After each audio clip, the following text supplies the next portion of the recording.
Graestone Manor has been a hotspot for paranormal activity since the 1800s. People feel like they can't breathe or they're choked.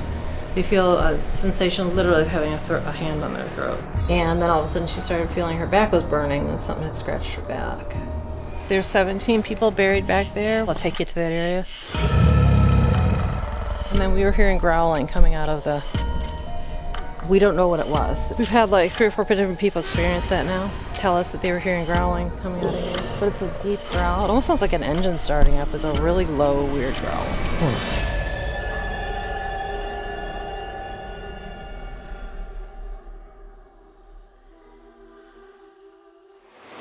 Can you touch that red light if you're here at this table with me? What was that? Many satisfied guests have passed through Graestone Manor, but there are some spirits who are here to stay. She had a farmhand who lived here. He was a heavy drinker. He ended up dying here. In the stairwell right here. Dude, that's crazy. We just settled over here. Many people have been scratched and bruised here.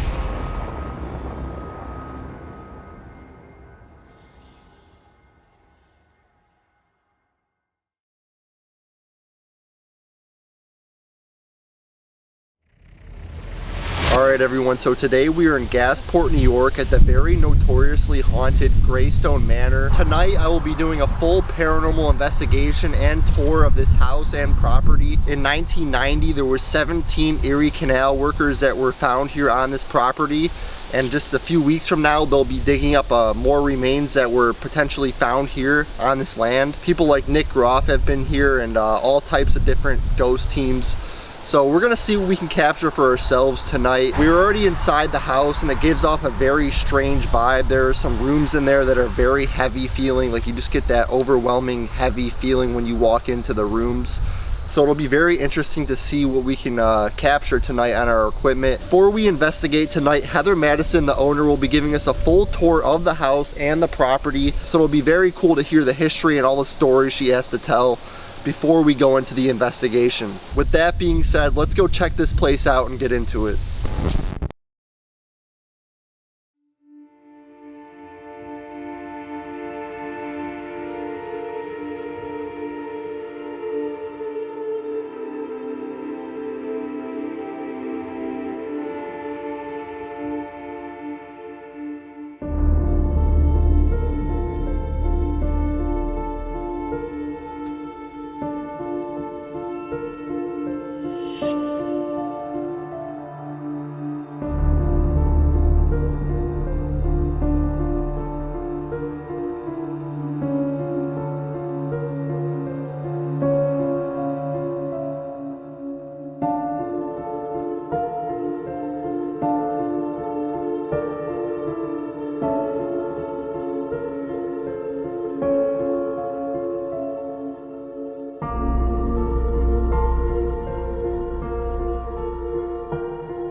Alright, I'm going to take you guys out back and show you some of the stuff that we've discovered this summer. There's some graves back there. I do have a map.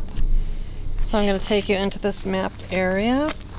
There's 17 people buried back there. We had historians here in July who believe that they're workers for the Erie Canal, that they were the people who dug the canal. And this is back in like 1815 to like 1825. We knew when we bought the house that there were unmarked graves out back. We just weren't sure exactly who was buried there. These historians were here in the 1990s, and they did dig in the field. They had metal detectors. They were given permission back then to dig up. There used to be a racetrack on the property, a horse racetrack. They weren't finding much with that, so they decided to go into this hill that's behind our house where there's Native American burial mounds.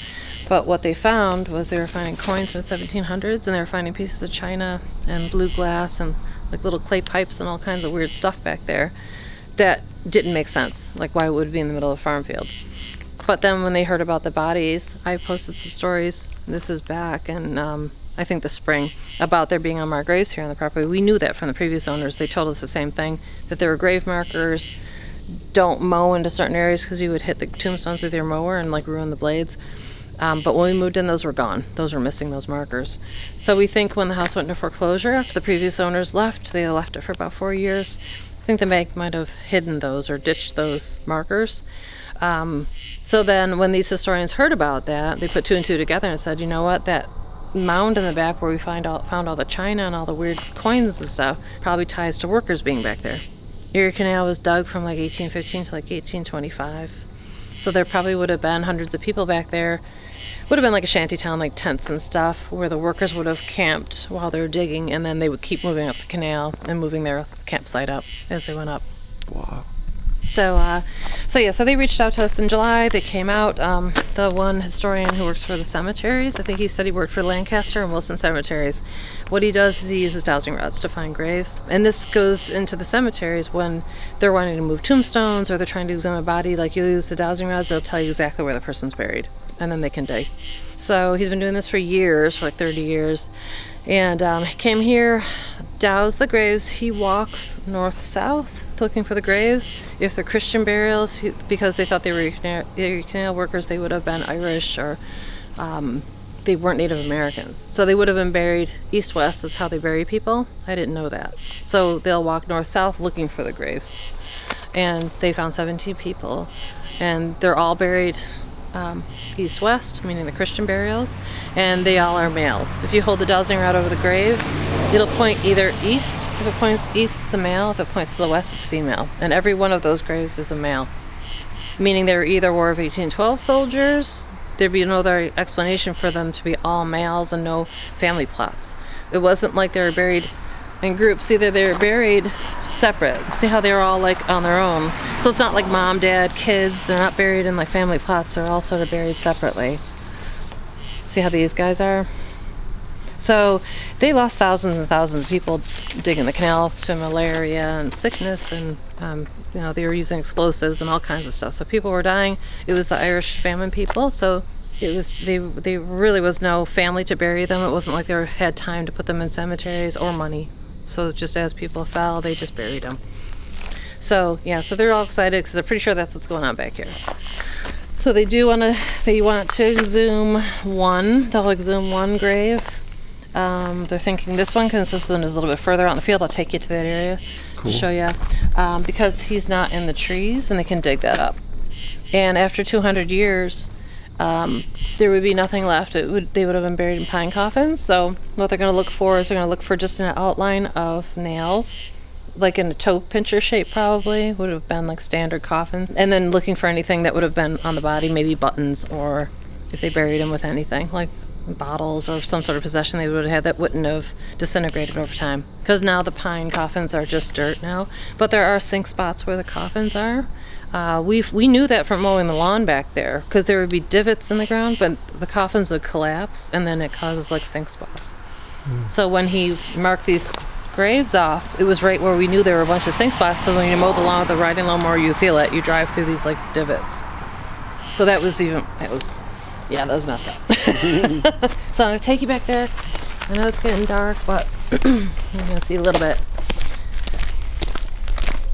This property's huge. Is this all yours? We have about 3.5 acres, and then the farm fields that surround this, like, it's a mound back there. You can almost sort of see that the ground bumps up into this big hill. That's where the burial mounds are, and that's also where the Irish encampment was. So the burial mounds would have been obviously before the encampment. There's about 260 acres back there. So we're sort of in the middle of nowhere. There's really not much around us. I'm gonna take you over to this tree. Oh, check this out. There's no wind right now. See that bird feeder? Look, the leaves aren't moving. There's like no wind. But this bird feeder moves by itself all the time because the graves are right underneath it. So we've had communication with this thing. Like, we've asked the bird feeder, like the spirits here, if they could make it go in a circle. Could they make it spin back and forth? It's really weird. If you stop it, it'll just start rocking and moving around again.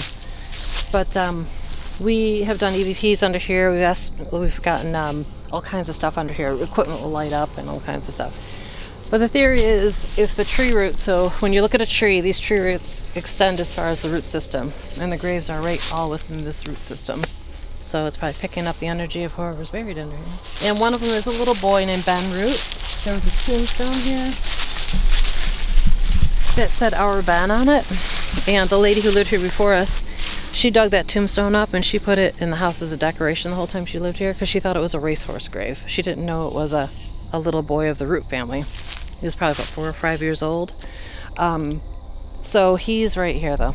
That's where grave number 1 is. That's where we sort of start, where these burials are. That's grave 1 right there. This is the bird feeder tree that I just showed you, right behind it. So he's right there. And then there's a second person here. 3 and 4 and 5 are up this way. But they're sort of in a stripe. They go together. It's a map that sort of goes together. And they're all buried in this funny rectangular pattern. So the map goes together like that. So they start here and they work this way. So just watch your head. The graves are all in this area here. And then we're walking back into this, through this trellis over here. There is a fire pit over there. People do see shadow people by that fire pit and then that tree line though. So you see like a lot of walking and you hear voices coming. Hey Eric! Oh, sorry, I gotta get him in the house. Hi guys! Playtime's over.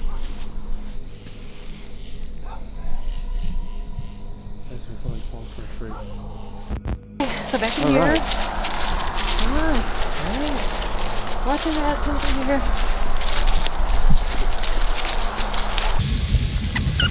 The rest of the graves continue into this area. So this little section back here is where this other half is. This little cemetery that's listed on here is right behind you here. There's all these little grave markers in here. We don't know if it's animals or people. He did douse in there, wasn't finding humans in there. He didn't find human remains in there, but we don't know these tombstones were here. We don't know if they were moved from the open area there. Maybe the bank ditched them, put them there. We don't know. But there are grave markers in here. But then the graves are actually in this area. So later, like if you're in here investigating, they caught shadow people sitting in one of the chairs last night. And there's a grave right here at the corner, right in that area. Right here, one by the tree behind you. So it's this whole area. There's the fire pit. That's this grave 11 is right there. Then you have 10 right there, 9 behind you. So there's quite a few right in this area and then going back into that area, which is the old blacksmith shop is back in that area too.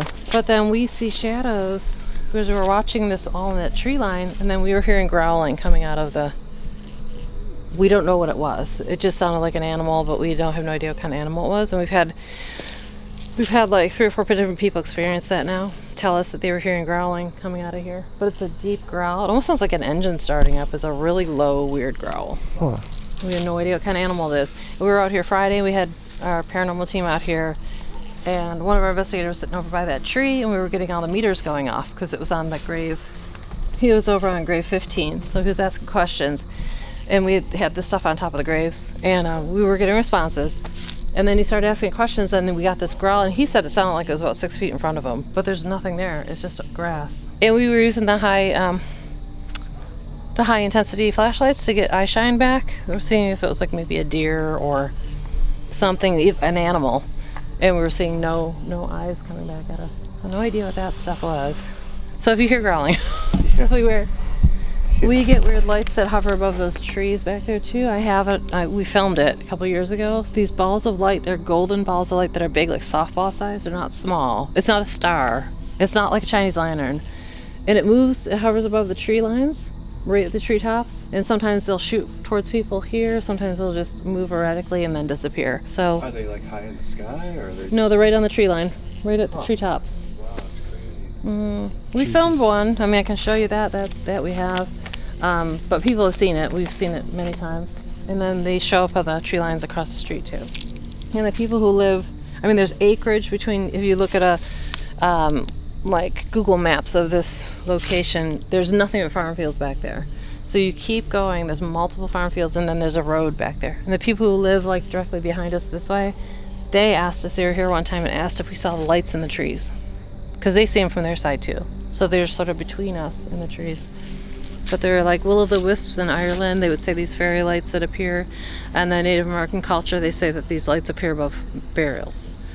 That would make sense because there's a burial mounds back there. Jeez. So yeah, that sort of ties in with their culture as well.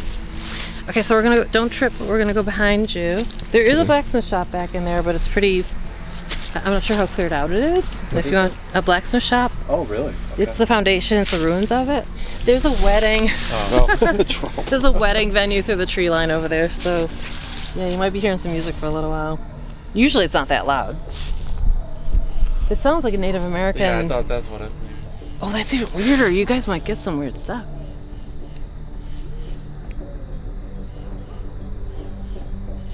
It did sound like it though. I heard that too. I heard the same thing. Okay,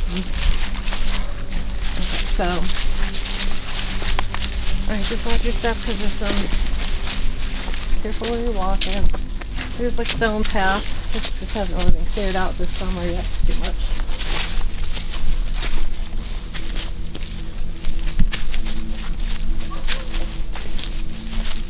Okay, so back in here, the floor is still here. This was the blacksmith shop. There's a big, the cooling tank there. This was where the forge would have been. There's tons of pieces of metal in here. We've taken a lot out. We've actually put them in the basement. I'll show you an area where we're sort of putting artifacts. We found horseshoes in here and all kinds of stuff. But the Root family and the Newcombs, see there's a big piece of machinery and metal back in here. They were blacksmiths. They were actually farriers as well, so they took care of the horses health-wise, like their hooves and everything. So that's what they used to do. There was like a lot going on back here. They had the horses, the farriers, and then he had the racetrack at the same time, Curtis Root. So he was doing multiple things. They were on the canal, so it's considered a canal house. At the end of this property in the far corner was another bridge that would go right over into the over the canal and into the railroad lines there. So you come right into the property from that back part of the field there. And then people needing horses to work down, all that stuff, so it was very busy. When the house was built, it was considered like being on the thruway back in the day, so you had lots of people. There were hotels and everything all in that little span where that little bridge is, right by the house. Yep, so this was their blacksmith shop. And we're gonna go this way, just don't trip. The foundation wall, see how the stone, that's how big it was. Like you can see that. I'm sorry, how long what? Like when's the last time it was standing? I'm not sure. I don't know when this fell. You had a lot of arsons back here in like the 80s and 90s. The kids were like burning barns and stuff down, so we're not sure exactly when that disintegrated.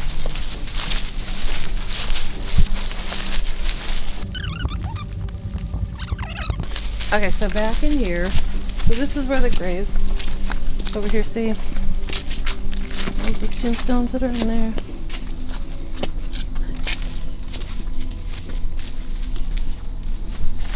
So, this is the foundation of one of the barns. I have photos of them standing from the relatives who used to live here back in the day. They were 2-story barns, they're huge barns, 70 by 90 foot barns. So this is the foundation of it. The racetrack, when he raced his horses, because Curtis Root used to breed and raise race horses here on the property, that was all in the field straight ahead.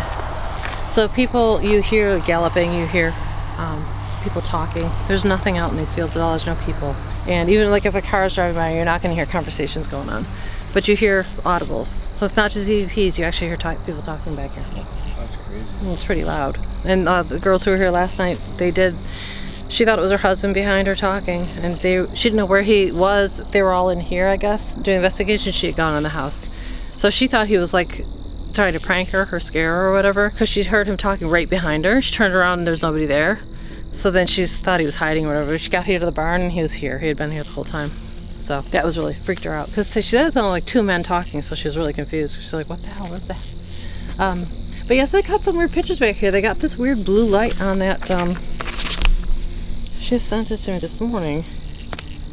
There's no lights back here at all, but this is what they got. That wall that's in the corner there. This weird blue anomaly, this weird light. See how it turned all blue?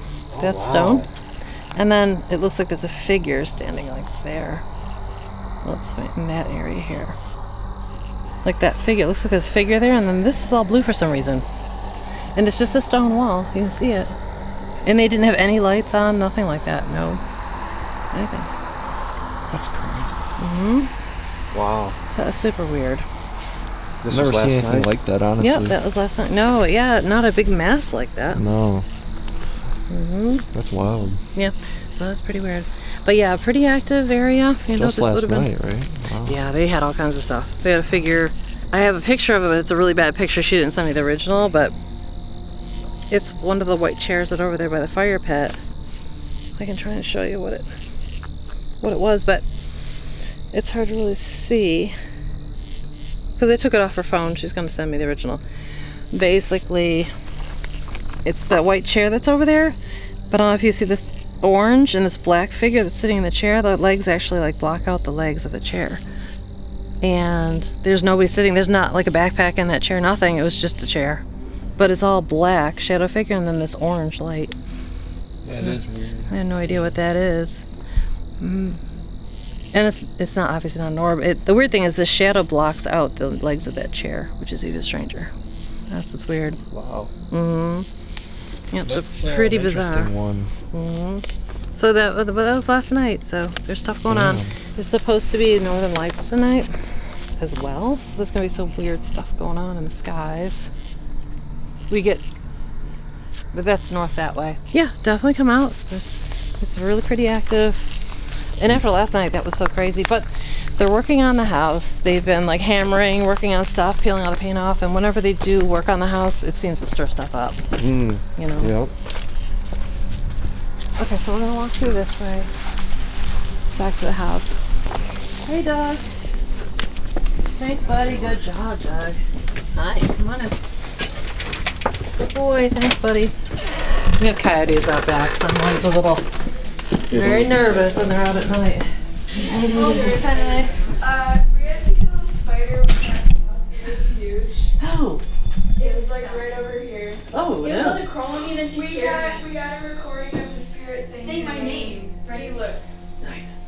This room is the most activity for sure. Really?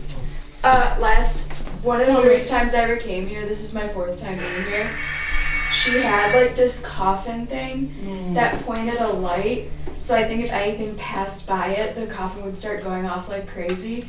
The only place it would consistently work nonstop is when you point it in this room. Okay, let me show you. And that's been going off like a bunch. That's Let me show you crazy. this. That's spooky.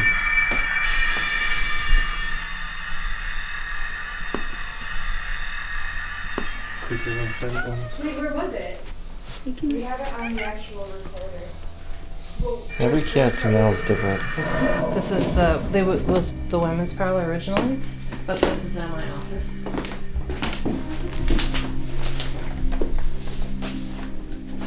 So yeah, this is sort of in between two areas of the house that's pretty active. The basement is where we caught that laugh I played for you before. So that was in the basement here, and then above us is the red room. So people hear footsteps and people walking around upstairs and stuff too.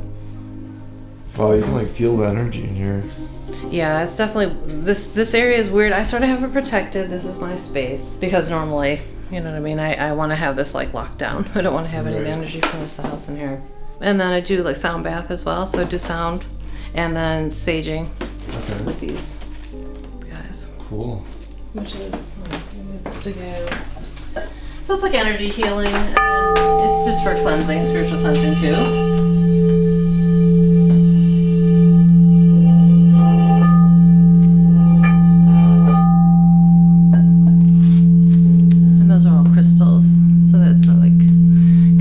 Down as well. So yeah, so for Reiki, it's all like energy healing for your chakras and stuff. Wow.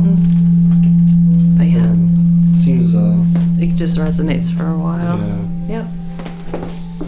And yeah, we had some mannequins donated to the house. We have a lot of like antique Victorian clothes and stuff like that that we do on the mannequins. Pictures over here of the house. You can look at them later if you want, but those are some pictures from the 1980s when the lady who lived here, her name was Mina. She's the one who had gone blind. And she was part of the Kuckenberg family, so she was like the 4th family in. Hi. What's going on, buddy?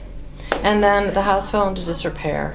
was pretty bad because she was 95 when she passed. The picture below it is from like the 1930s, and then below it is the map of the property going back to the 1870s. It shows like the racetrack being on the property as well. And then these are just pictures of the house when the lady before me bought it, and she's the one who renovated it, fixed it. So she brought everything back to life. She did all new electric, new plumbing, all new everything. So she sort of took everything over. It was also put in the historic registry, so we're a historic landmark. We're the Curtis and Melissa Root Home. So you're literally staying in a museum when you stay here. Pets ever experienced anything? They do. They definitely get weirded out in certain parts of the house. The dogs hate the basement. They won't go down there. They just get really freaked out down there. Oh, you have dogs too? Yeah, there's puppies in the kitchen area. We're gonna cut through there to go to the basement. Okay, cool. This is the red room here. Those girls are staying in. You guys are in the gold room. Cool. So that's the room they're in. Top of the stairs here, though, there's a female up here. People feel like they can't breathe up here sometimes. They feel like they're being choked. They hear humming and singing up here, and they've caught it on recordings as well. There's like a lot of weird activity. The lady who lived here when the Root family was here, the youngest daughter of Flora Root, she wrote on the walls back in the 1800s when she would wallpaper. So when the lady before me was renovating the house, she took all the wallpaper down, and she found signatures and writing, so she saved it, which is pretty cool. She painted around all that. So May 27th, 1885, we know when she wallpapered, which is cool. Hi, bud. And then up here in 1911, she also did this hallway. So March 4th, 1911. So she wrote up there. Oh my god. Is So that pencil? I think so, yeah. Yeah, so back in the day, so what they would do to like mark it, you guys are in here. There's some definitely spirit activity in here. We had, I know I didn't really go over the history with you guys at all, but there was a family, the Kalkenberg family, when they lived here. The their daughter Mina, the one who's older and went blind and all that, her husband Dorson used to work for Chevy, and his job was to spray asbestos on fan blades of the cars, and he got mesothelioma, so he was very sick. So he ended up being bedridden when he was really young, like in his 30s. He was in this room for like 30 years in bed. He couldn't breathe. The end of his life, he couldn't do the stairs anymore, and they took his bed downstairs into the dining room, and that's where he passed away, was in the dining room. So people hear breathing in here. They feel like they can't breathe. They feel pain in their chest, all kinds of stuff. They also have the closet door open on them when no one else is in here. And there's a ghost cat in here too that jumps on the bed. So later, if you experience the people who were in here last night said that closet door kept opening on them too. So it definitely makes a noise. It's carpeting, so you know when a door opens and you hear that shh sound like on the carpet. So yeah, they would wake up and hear it, turn the light on, the door would be open. It's on the Historic Society registry as the Curtis and Melissa Root Home, but it goes back to 1833 when the Newcombs lived here. They're the ones who built it. The Newcomb family were fruit farmers. They also were blacksmiths, and they were coopers, so they built carriages and like wine barrels and things like that, and like wooden things. So they were builders and carpenters, but they were coopers. And they were here until 1860, and they sold the property to the Chapin family, who were friends of theirs, neighbors, and they had it for a couple of years, and then the Root family bought it from them in 1865. So the Roots were the ones who were here for a long time. They were the ones who did the racetrack and everything. But the house is always part of the Underground Railroad as well. And Curtis, at the same time he owned this house, he owned a big plantation down in Virginia, where he also had a racetrack, and he bred racehorses down there too. So he was breeding ponies and racing ponies down there in the winters, come up here in the summers and then race them as well. But what he was doing was shuttling people up from the south, from Virginia through the Underground Railroad with the ponies. So he'd bring them up as like, oh, these people are groomsmen, or they're jockeys, or they have something, they're taking care of the horses. They come up here on the railroad cars with the ponies, get here to the farm, drop the horses off, because they're always doing races here, and then those people would disappear. Because if you drive like 10 minutes north, you're at Lake Ontario and you're in Canada. So he was shuttling people up with his racehorses, because these people would then disappear and never show up again. So it wasn't like they used the same people over and over again. So his great-grandfather, Rastus Root, there's a portrait of him downstairs in the main parlor. He was a big political figure. He was friends with Thomas Jefferson. He helped write the Louisiana Purchase. He was a senator in New York for like 35 years. He was the head of all the Masons in the state of New York. He ran everything. He was like the grand poobah guy. So all of that time, and this goes back to before the war, before the Civil War, he was trying to pass laws in New York State for anti-slavery laws back in like the 1920s, which kept getting turned down, but he was huge in the Underground Railroad as well. But probably why his grandson was also running everything here too, through this property. They also lost some family members in the burning of Buffalo. The Roots did. They were lawyers in the city of Buffalo at the time when they burned Buffalo. The British burned Buffalo in 1812. And that sort of started that war. And they lost 3 daughters. And that's why they ended up out here, because they were like getting out of the Buffalo area because it's too close to Canada, and with all the hijinks going on during the war, they wanted to sort of get out of that, get to safety. So they ended up out here. Right. Yeah. Did any of the Root family members ever, anybody die in this house? Yes. I have the sheet downstairs, but Melissa Root's father, Daniel Stoll, he died in the house. He owned a property right over the bridge, but at the end of his life he was sickly and they brought him here and he passed away. Curtis died in the green room, that's the room across the hall. He was crushed by his racehorse by mistake. It was accidental. He was taking his horse into town, it was snowy and icy, and he was walking him on the road past where the railroad tracks are. And a train came by, spooked the horse, and he was trying to steady him in the ice, and the horse was spinning around and slipping and crushed Curtis. He got on the horse, rode the horse back here to the house, thought he was just bruised, told his wife not to get a doctor or anything. He thought he would just heal, so he was in bed in that green room for about 2 weeks, and then he passed away. But he probably had internal bleeding. But he was stubborn and he refused to have a doctor see him. So he's still sort of in that room. We still hear him. We hear a lot of talking and people get touched and stuff in there. That red room, we call it the Flora Root room. There's a female in there that watches people, people have seen her standing at the foot of the bed while they're sleeping, and they've seen her in the window. So while they're in bed, you'll see her silhouette in the window. So was that her room? That's what we're told. Like if you ask with a spirit box, psychically, that's what I'm told, is that that green room was where her parents would have been. She would have been in that room. Then the other sister was in here. Okay. Yeah. But people feel also there's a darker entity in there. If someone was hurt in there, people feel like they can't breathe or they're choked. They feel a sensation literally of having a hand on their throat. So we think something weird happened there because we'll get all kinds of weird stuff with like SLS cameras that's where they map people in stick figure form. Felt like someone was hung in there or something happened with their neck. But we've had stick figures like hanging from the chandelier by their neck, and their neck is like bent. We've had people saying help in there, all kinds of weird stuff. Jeez. And sleep paralysis. So people have been frozen in there. You know what sleep paralysis is? It's where you can see what's going on, but you can't speak or anything. And that happened to like 3 girls that were in there. There was one girl, it was in a cot at the end of the bed, and then the other 2 girls were sleeping like at the foot of the bed, and they were there. And she was trying to yell for help, and she was sleeping on the cot, and she couldn't move or anything. She's never had that before. So that goes on in there, and that happened a couple times in there now. So this is the kids' room in here. I have my yucky boots on. Why is this open? These dolls look spooky. Well, it feels heavy in here. Yeah, they call it the vortex room. People feel very dizzy in here. That's what I'm feeling. Like you feel like if you watch people, they'll actually start weaving back and forth. It's super weird. There's some styrofoam cups hanging in here. Other paranormal teams left these in here. It's for ghost hunting. You can ask this to turn or rock back and forth. The theory is styrofoam, it conducts electricity. It's like a balloon, when you rub a balloon in your hair and you get stick it on the ceiling. Same, like with this, you can rub that on your shirt. But it'll also just move on their own, so lightweight they can move it.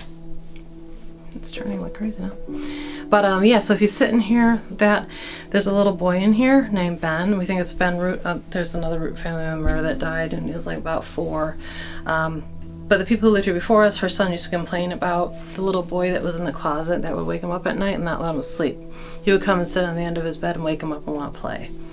And he doesn't like when this door is closed. When this door is closed, it'll open on its own.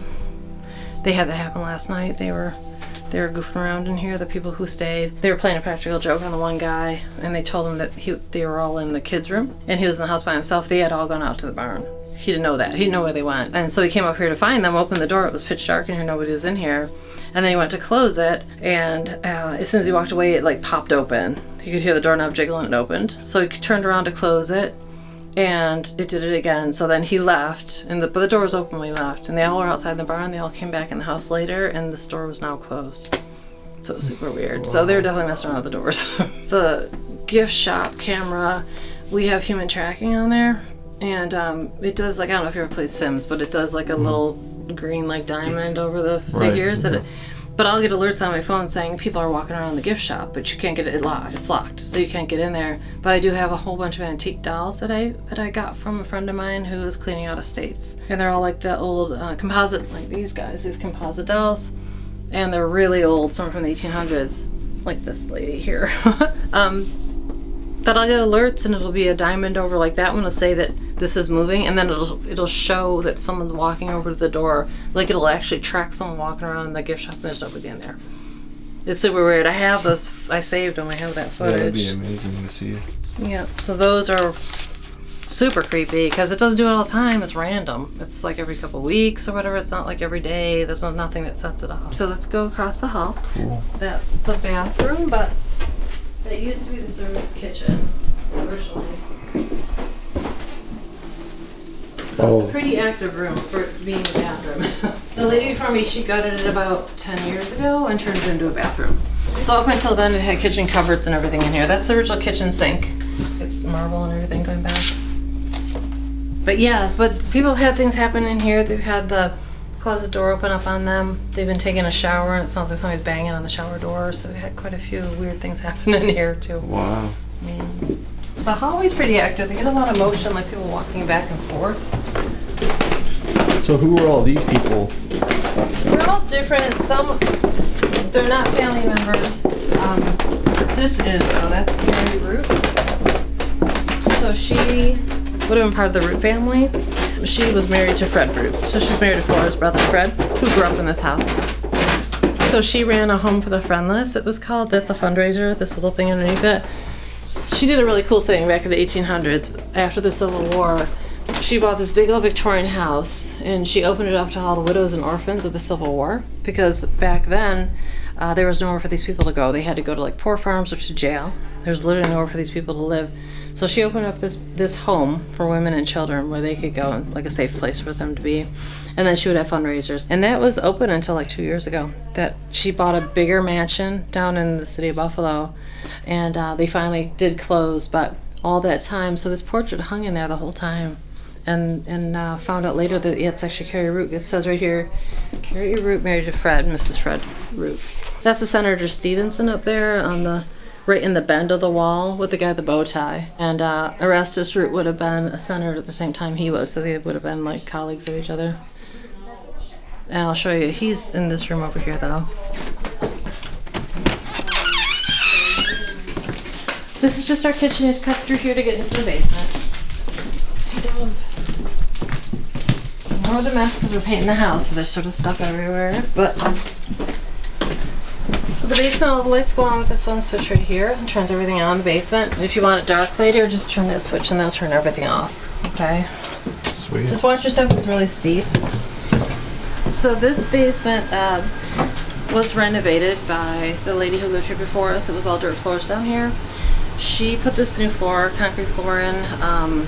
She put drainage and everything in. So the reason that's sort of interesting is because it did raise the floor level about a foot, and people will catch pictures of like shadow people or orbs and stuff like that. It looks like it's half in the ground because it should be about a foot lower. Now, when the Kuckelbergs lived here after the Root family, they were the ones who moved in. They actually had a big dairy farm here. They got rid of all the racetrack and the horses and everything. They brought in cows. So very different kind of family. The Roots and the Newcombs were very wealthy politicians, political family, and you could tell by the house from the Newcombs, so they had money. The Kuckelbergs were just hardworking farmers, so they were more blue-collar, hardworking people. So when they moved in, they just left everything. Everything was left in here as the Newcombs and Roots had it. So that's why everything's pretty much original in here. They never updated anything or upgraded anything. So Mina, though, she, after her husband Orson, he's the one who died of the mesothelioma, the breathing stuff in the gold room. She had a farmhand who lived here. He lived in the barn. He didn't live in the house. He was a heavy drinker. He was always getting in trouble. The family used to have to bail him out of jail and stuff and bring him back to the house. He was always getting into fights and things like that. He ended up dying here in the stairwell right here. He still sort of felt and hurt. His name's Larry. And he died in the 1970s, so it wasn't that long ago. So they found him in this cut through. There's just slides like this. You can come down here later if you want to investigate down here. But he fell down these stairs because this would have been the original entrance into the basement from the outside areas. Yeah. Like a cellar entrance. Yep, it would have been your bulkhead coming into the basement, so you could bring all the big stuff in. Now, does that open? It does, but the dogs are out there, so we have it blocked right now. No, that's cool. But yeah, if an emergency, you could open it. But all the artifacts and everything in there is original to the families that lived here way back in the day, the Newcombs. All that stuff was found out in the barns too. Yeah, very active. Been quite a few things happening down here. But here, people have been touched and stuff like that. They've had things happen. We just had somebody's spirit box appear on that table next to the Ouija board that they lost in the living room that we were looking for. They were using it up there, and we couldn't find it all night long. There's some people last night too. She said, if you find it, let me know. And then this morning, it was sitting down there by the Ouija board table. It's like a maze down here. Yeah. Yeah, we had to rebuild all the walls that she took. Ginger took all the walls down to put the floor in, so we could see like the brick. We knew like where the walls all were. So then we like had to rebuild the whole rooms down here. When we moved in, this was a big open space down here. So all the lights go on with this one button right here that turns everything on, and then this button turns that pool table light on as well.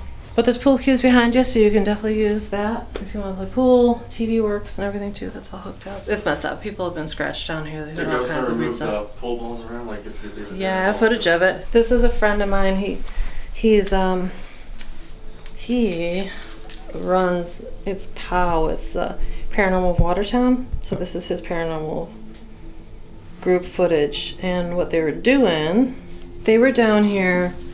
And they had all the equipment on the table, and they were trying to get like the one pool ball to go in the pocket. They were asking if they could push it in. Everything started lighting up on the table, and then all of a sudden that went in the pocket. This one there.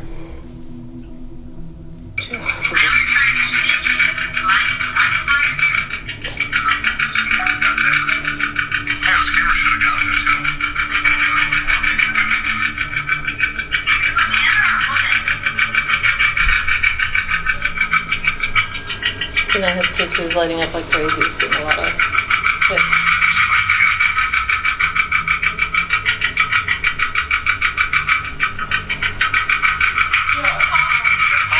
Forceful too. You hear it hit those other pool balls in the pocket. I saw them come off that. Yep, so just pushed it in. We were asking to push it in. It did. That's insane. Wow. And then this girl was scratched down here. She was using dowsing rods. I don't know if you guys ever used dowsing rods, but Yep. she was standing right here and facing this way. She was using the rods, and she was asking to be touched. She said, if you're down here, can you touch me? And then all of a sudden she started feeling her back was burning, and something had scratched her back. It's just like you can clearly see. Holy fuck. Wow. Yeah, like you better check. She was her back is red. And now it's up higher. Oh my god, I told you I felt something itching. And the funny thing is she was holding the rod the whole time, and then she said something's touching my back. So it wasn't like she was like reaching back and scratching. Was it you that did? Oh, I didn't even finish the question. Okay, yeah, that was you. And then it fades, then in the morning it was gone. Like it didn't leave like a mark. There wasn't really anything there, just a little bit of a red line. So, it's like one of those weird, can you touch me? And they're like, yeah, we can. So, pretty weird. We turned it into, we wanted it to be like a space you could sort of hang out. And, yeah. Yep, and that's a cooling coffin from the Civil War. So they used to use these back in the day before they had body bags to make sure people were really dead. It's like a picnic basket. Right, and scented. So if you're not really dead, you could breathe. So they haul you around in that thing, wait for you to wake up, or not. Yeah. That's creepy. We found out through the history of the Root family that they were big game hunters. So they used to. Curtis and his brother John used to go hunting down in like Tennessee and Arkansas and stuff like that. So they would bring back trophies. So they would have had taxidermy all over the house through the Victorians. That was their thing. That's an actual elephant ear with a painting of an elephant on it. How gross is that? That's crazy. Shaped like Africa. Yeah. Wow. As far as the history goes for the families, just the Kuchenbergs are here until 1923, and I'm sorry, they bought the house in 1923, and then they were here until about 1998 when Mina passed away, and then the house changed hands to the farm family next door. There's a big dairy farm next door. They didn't want the house, they just wanted the land. It had been sitting for years and years and years with Mina not taking care of it because she was now in her 90s, so she wasn't farming. So they bought the land, and then they had it for about a year, and that's when the lady before me picked it up. And she's an antique dealer. She worked for the government as well, but she used to do antiquing, and when she saw the house and the state it was in, because it was really original, like nothing had been changed in here, it's all original, like woodwork, everything in here. So when she saw that, she tried to find out who owned it and then bought it. Because the farmers that bought the land didn't really want to deal with the house, so they were trying to clear it out, but they really weren't taking care of it, so no one was going to live in here. So she bought it though, took out a whole bunch of grants, or loans basically. She was going for grant monies, and then put the house into the historic registry to try and get funding and all that stuff to continue the house and to really take care of it and fix it. And then she was having all kinds of stuff happen to her though, because when she moved in with her kids, they were ripping up floorboards, ripping up open walls, running all new electric, all new plumbing, everything, and the spirits here didn't know what they were doing. Like they freaked out and started attacking her. Like they were pushing her down the stairs. She said something would grab her ankles when she'd walk down those basement stairs, because it used to be an open staircase. I put the risers on there because I had the same thing happen to me. It felt like someone was grabbing my feet as I'd walk down the basement stairs from behind the stairs. It was super weird. And she said the same thing. She almost got tripped down the stairs a couple times because they would grab your ankles. So she was having all kinds of physical stuff happening, seeing shadow people, seeing full body apparitions. Her kids would get chased down the hallway upstairs where the bedrooms are by what they called was the crazy laughing lady. And her kids were little. They were like 4, 5, 6 years old. And they said she would come out of like the red room area and run down the hallway, chase them all the way down the hallway into our part of the house and down the back stairs, the servant stairs. But they said she had a crazy smile on her face, and she would just be like laughing crazy and like chasing them. But then she had a lot of other stuff happen, you know, everything from shadow people to all kinds of just nuts. And then she had work crews in here, and they kept quitting on her. She had like 15 different people that she had hired to do everything from like painting to fixing walls and all kinds of stuff. And they kept quitting because their equipment kept going missing, tools would go missing. They were getting pushed off ladders, they were having all kinds of stuff, and they were hearing voices and hearing all kinds of stuff and seeing things moving in front of them, and they were flipping them out, so they would quit. So she was having a really hard time getting anybody to work on the house, because then word was getting out that there was like weird stuff going on here. Wow. But we had that happen here with electricians. We had our electricians were getting messed with, getting touched and stuff, and the one electrician wouldn't come back.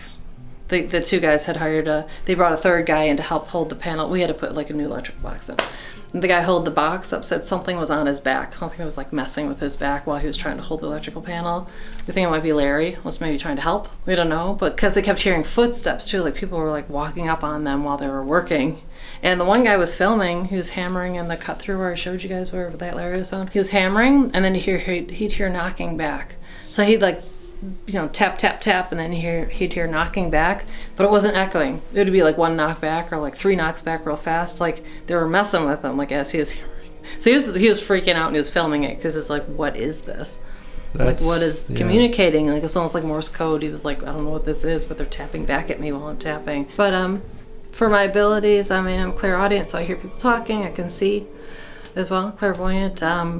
I did have a near-death experience back when I was like 20 years old. I drowned at Huntington Beach in California surfing, and I was pulled out of the water by some shadow guy. I have no idea. All I know is I was drowning. I was boogie boarding, so I had a boogie board attached to my wrist by Velcro on a strap. A wave hit me from behind, and I was brought into the surf. It was like being in a washing machine, so I was being tumbled into the surf.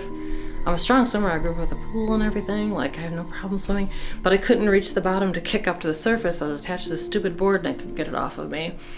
And also like getting tangled in the cords and stuff. So I was trying to find the surface, and then all of a sudden I was watching myself. I could see myself swimming in the water, and I knew that was bad because then I was like watching myself. Yeah, it was bad. And then next thing I knew, I was standing on the shore toe to toe with a guy who was all in black, black pants, black shoes. Not flippers. It would look like black pants.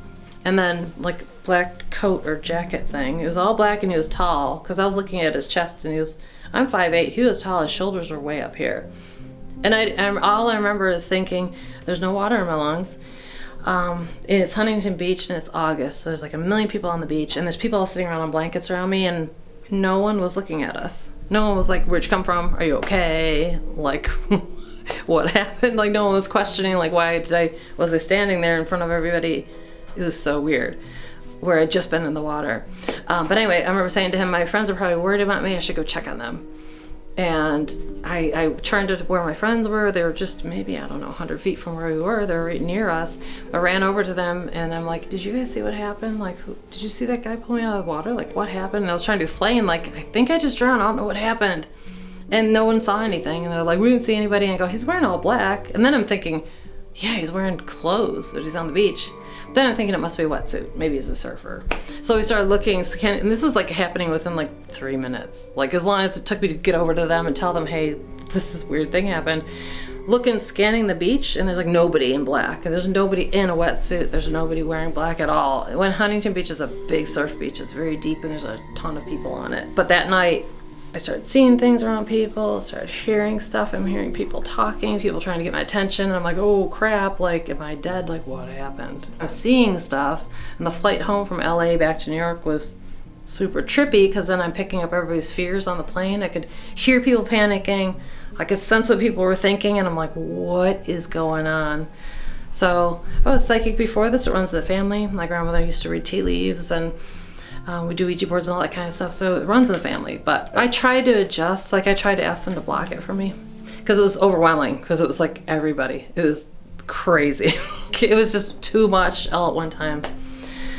So I asked them to please make it so I couldn't see stuff, or just give me messages first, and I tried to work with them. But that's when things really went crazy for me, you know.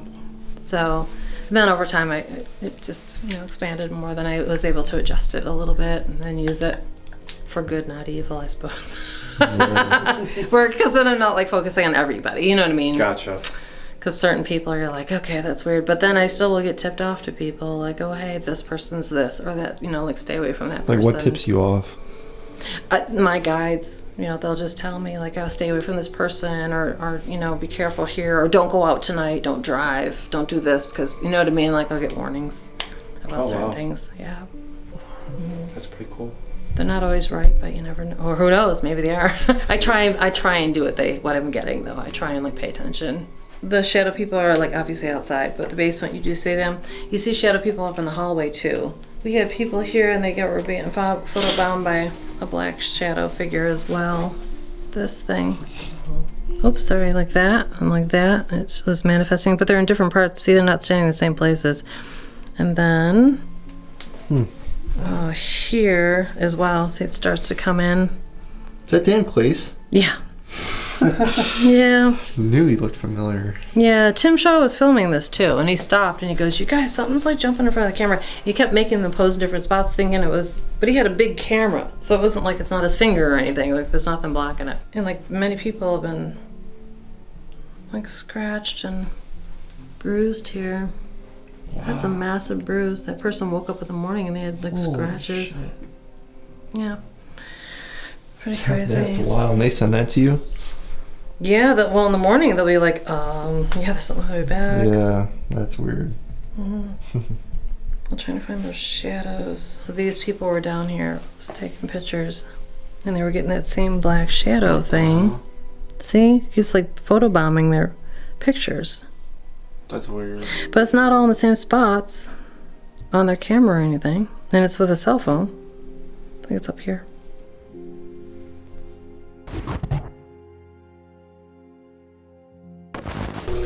Alright guys, so we're in the backyard where we are gonna start off the investigation. It's pretty chilly right now. It's October 4th. The creepy, odd feeling that it gives off back here. I wanted to do some investigation out here and see what we can get, so let's get into it.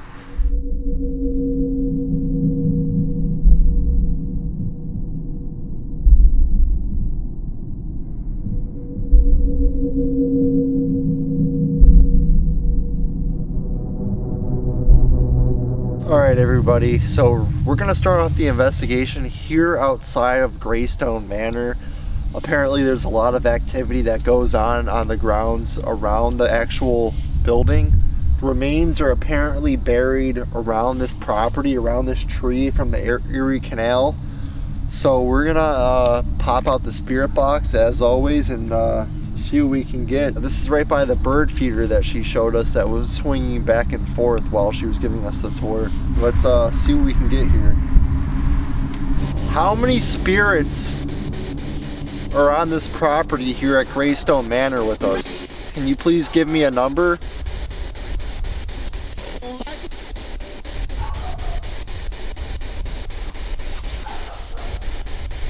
I usually don't. What did it say, family? Sound like it.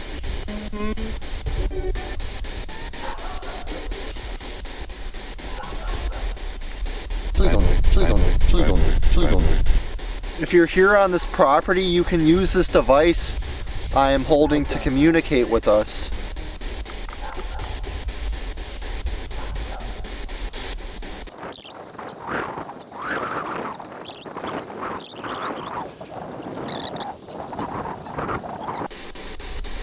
How many negative energies are at this property?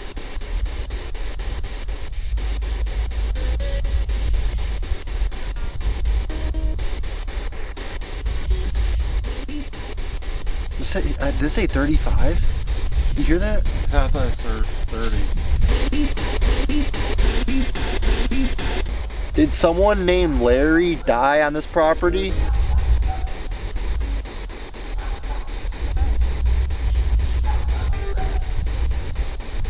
Did someone named Larry die here?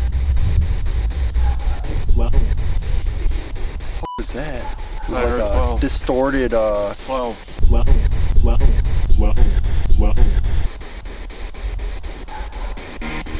Was that Larry trying to say something to us? Was that you, Larry?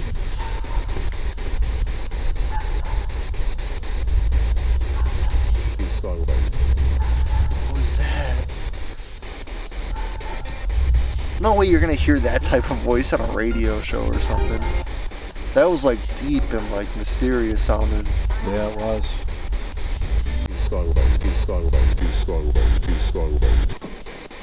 If you're here with us on this property, can you touch that red light for me, please? No, it could have been anything. Any big YouTuber would have been like, oh my god. I know. How many demons are on this property?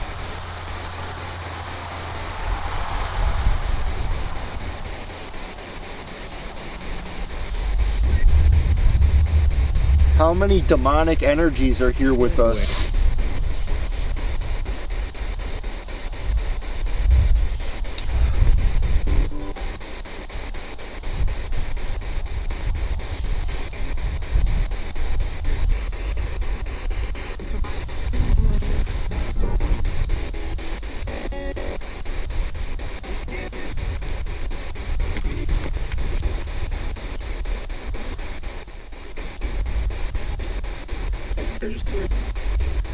What's that like weird robotic, like what is that?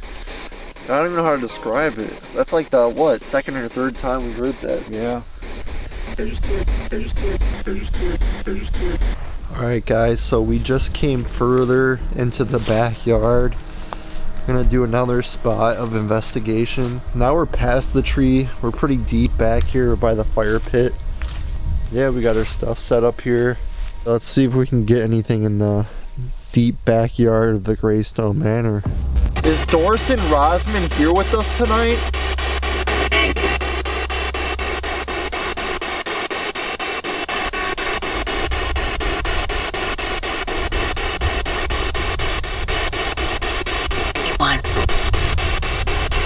Are any of the people that died here stuck on this property?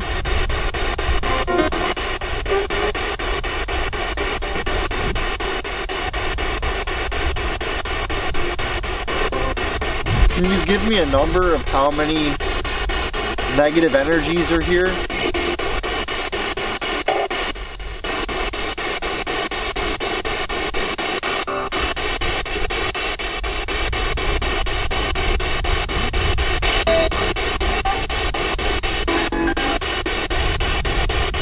many demonic spirits are on this property?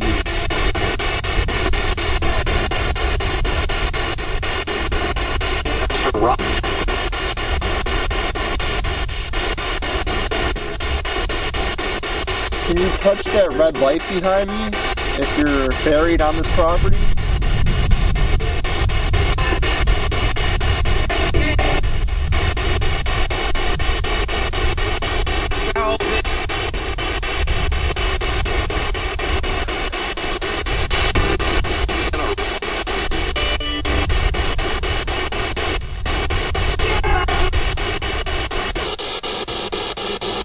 How many people died on this land?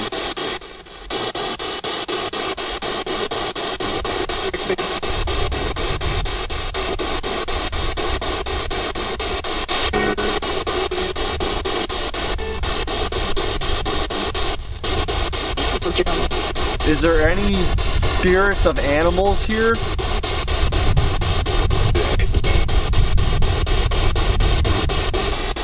Is there any spirits watching us? Together.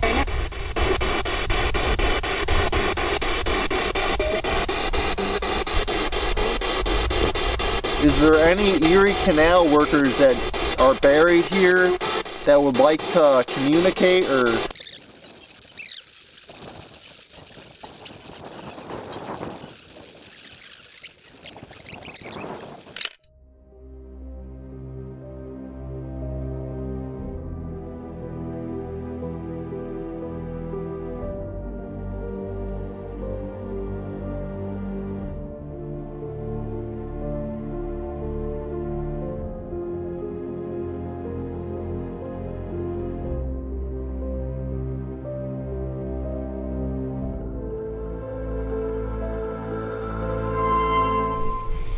Alright guys, so we're heading to the doll room now.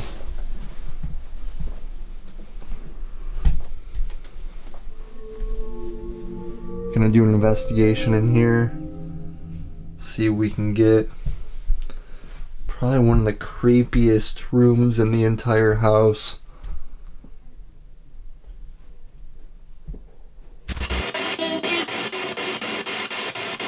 Is there any spirits in this house that like to stay in this room specifically?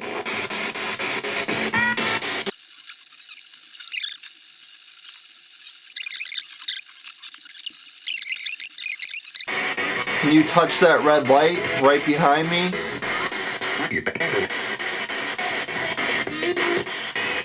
Can you make yourself known somehow? Our stack. I heard a very deep...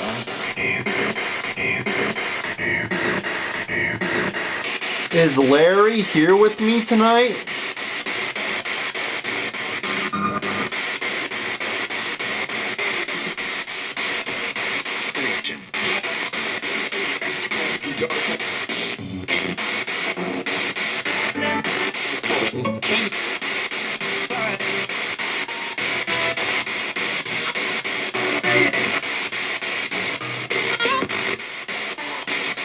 Is there any evil spirits here with us tonight?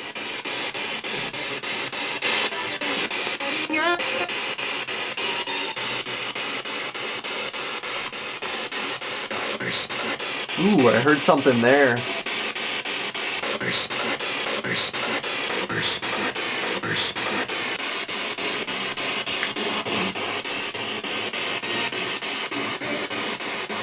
Is there somebody watching me right now? Oh.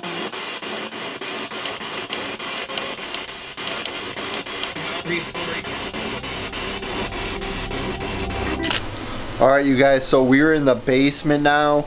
We're gonna do another investigation down here, see if we can get anything. This is supposedly one of the most active places of the entire manor. This is actually a Ouija board table, and we have the REM pod set up on top of it. And of course, we're gonna break out the spirit box and the speaker and see what we can get on that. So let's check it out. Let's see what we can capture. Is anybody from the Root family here in this house with us tonight? Was that you playing the piano?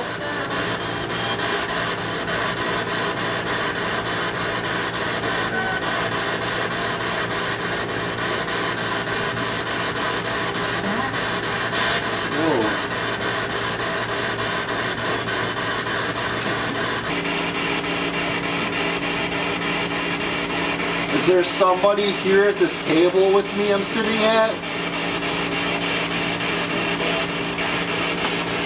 Can you touch that red light if you're here at this table with me?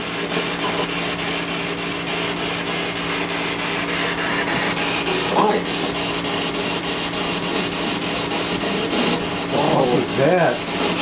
I was about to go change something on my camera and then I heard that. I was like, holy shit. What the hell was that? Why? Who was the spirit that asked why?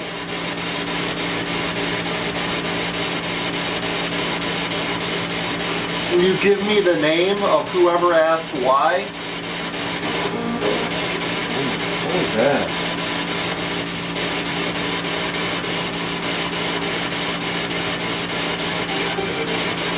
Is Larry the person who died underneath the stairs here with us tonight?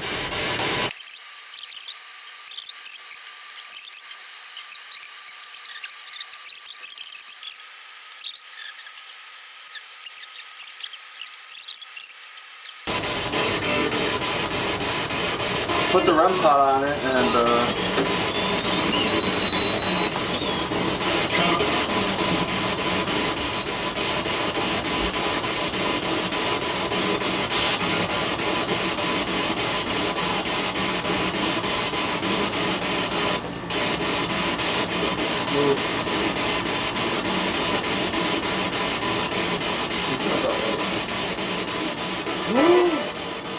dude.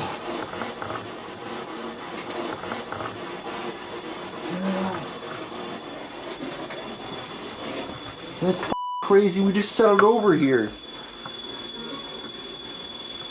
That's insane.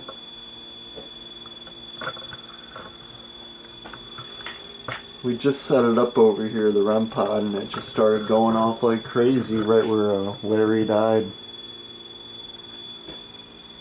I just picked up the handy cam and brought it over here. That's wild. Let me test it moving around. My dad just set it down, and as you walked away, it started going off. Let me see if this thing changes.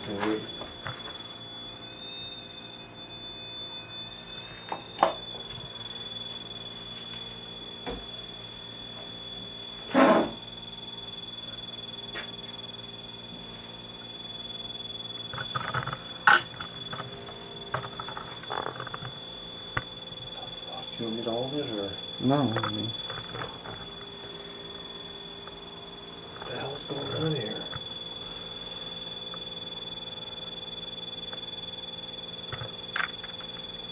Remember, she said that,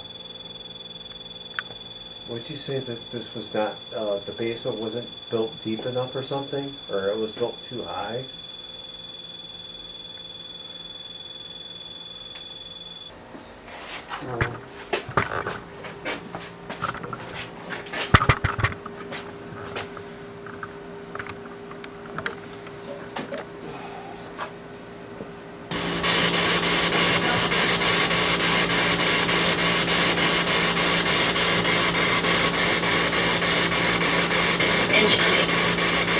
Whoa, that was a weird voice.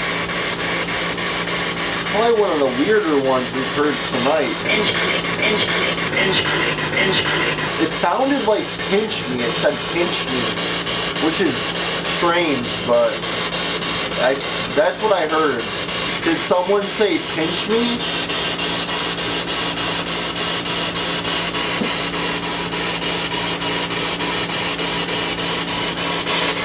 Touch that red light again for me.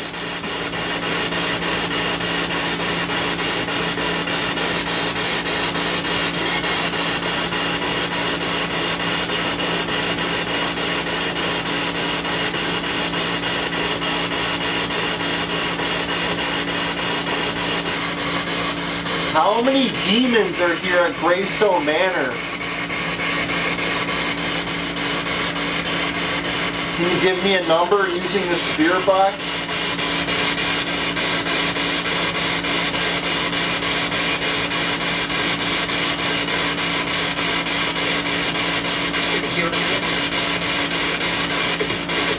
I like it down here because there's not a lot of interference like up outside.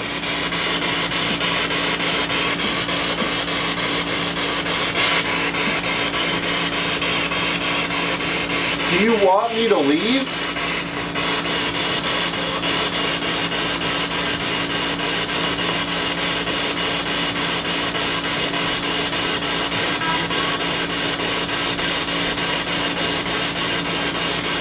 Alright everyone, so that is going to wrap it up for tonight's episode. I really hope you enjoyed the history and the investigation that we got here at Graestone Manor. It was definitely one of the craziest paranormal experiences or ghost hunts I've had.